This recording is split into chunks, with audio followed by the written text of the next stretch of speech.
हुकूमत की तरफ से 27वीं आईनी तरमीम लाने का मामला। हुकूमत की तरफ से अगले हफ्ते इस्लामाबाद में फिर जोड़ तोड़ की तैयारियां। अपोजिशन की दो बड़ी जमातों JUI और PTI ने आपस में राबिते कर लिए। जराये के मुताबिक PTI ने JUI की क़यादत से राबिता किया है। PTI का मौलाना फजलुर रहमान के अपोजिशन में रहने के ऐलान का खैर मकदम।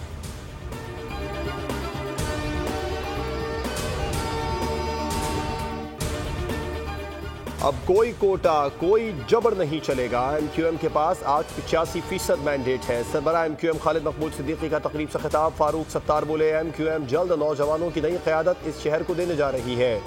वक्त आ गया है नौजवानों को सूबाई और कौमी असम्बली में भेजा जाए।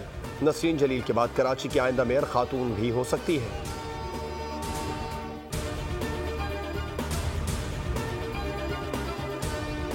और IPPs के नाम पर 2000 अरब रुपए से जायद पैसे चंद खानदानों को दिए गए। जिन्होंने बिजली नहीं दी उनको भी पैसे मिले। सरगोदा में जमात इस्लामी के जलसे से हाफिज नईमुर रहमान का खिताब। कहा, बिजली के भारी टैक्सेस से चंद लोगों के पेट भरे जा रहे हैं। IPPs माफिया, चीनी माफिया, आटा माफिया ये ATM की सूरत में इन पार्टियों में मौजूद होते हैं। कहा, यह पाकिस्तान किसी सियासतदान का नहीं, कायदे आजम का पाकिस्तान है।